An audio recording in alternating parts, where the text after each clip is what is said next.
If you have the fear of falling down and suffering, you will not go very high.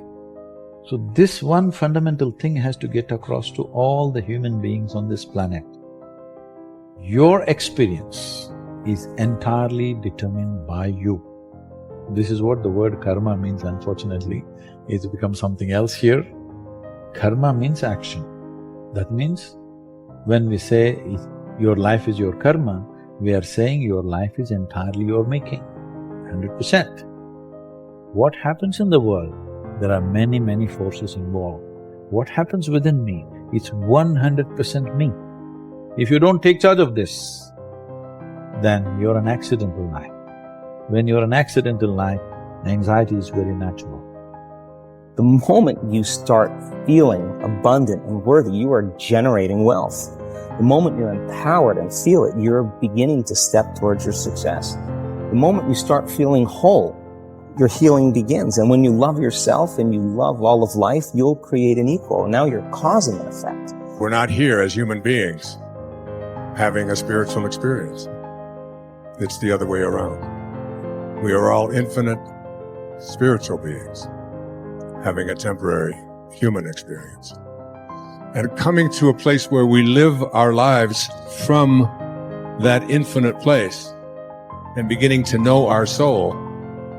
As we sit here, this is my body, that's your body, this is my mind, that's your mind. There's no such thing as this is my life and that's your life. This is a living cosmos. Everybody is free to capture as much as they want. If you capture substantial amount of life, your very presence will become a significant life. Otherwise, you will become a mediocre life. This is the important thing. It's not the knowledge you gather in your head, it's not the muscle that you gather in your body, it's the life. We'll use another analogy, a dream. Let us say we're dreaming that we're being attacked by a tiger. In that condition, we're really afraid. We're perspiring, we may even be rolling and screaming in our bed. Now, is that dream real or illusion? The reality is we are having that dream. And the reality, there are tigers somewhere. The illusion is we're identifying with it. We're thinking that that is me in this dream, and that tiger is about to eat me. But in actuality, the dream is real, we're real, but when we're misidentifying with that dream, thinking that that's happening to me now, then that's the illusion. That's the idea of yoga or true spirituality, to actually learn to live in harmony with one's own self. We have this physical body, we have the mind and all of the thoughts and emotions that come through the mind, but who are we? I am seeing through my eyes, I'm hearing through my ears, I'm touching through my flesh, I'm tasting through my tongue, I'm thinking through my brain, and I'm loving through my heart. But who is that me? That me is the essential consciousness that's giving life to every other aspect of our existence, our body and our mind. Consciousness is unique, but it's part and parcel of what is universal.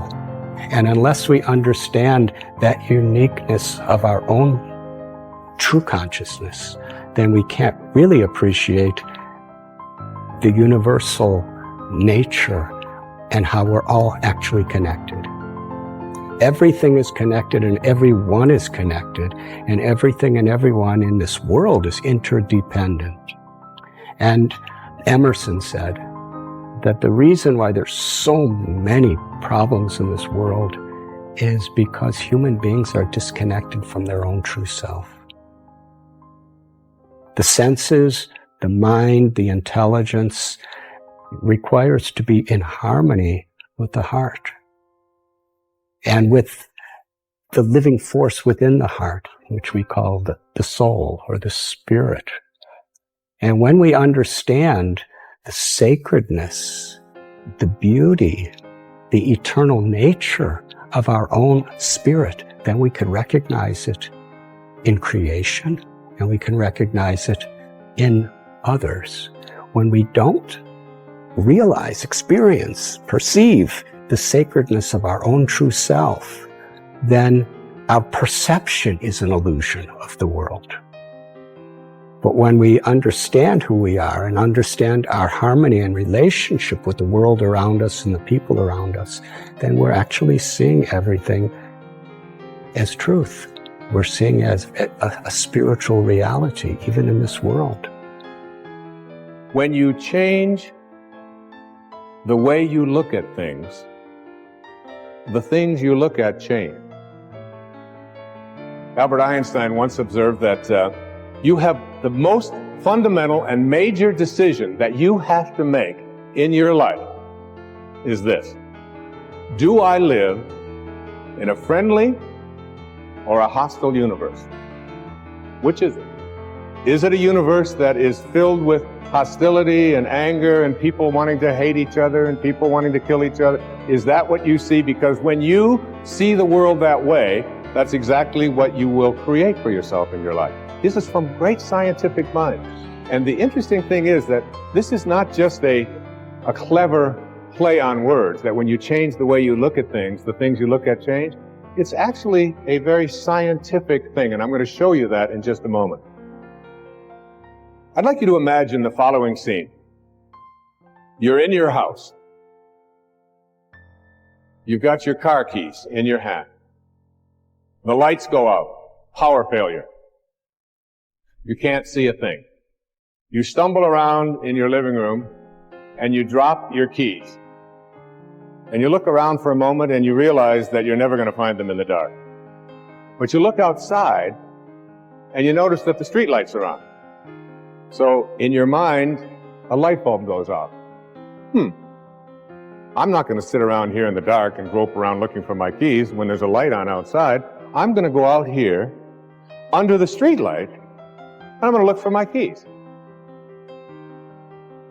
Why are you laughing? This makes a lot of sense. So you're out here and you're groping around and you're looking for your keys and you're looking and your neighbor comes along and says, "What happened, Wayne?" "Well, I dropped my keys." "Oh, I'll help you look for them." And the two of us are now down here looking for our keys. And looking. Finally, he says to me, "Excuse me, but where did you drop your keys?" "Well, I dropped them in the house." He said, "You mean to tell me that you dropped your keys in the house and you're looking for them out here in the streetlight? Doesn't make any sense." And I said, "Well, it doesn't make any sense to grope around in the dark when there's light out here."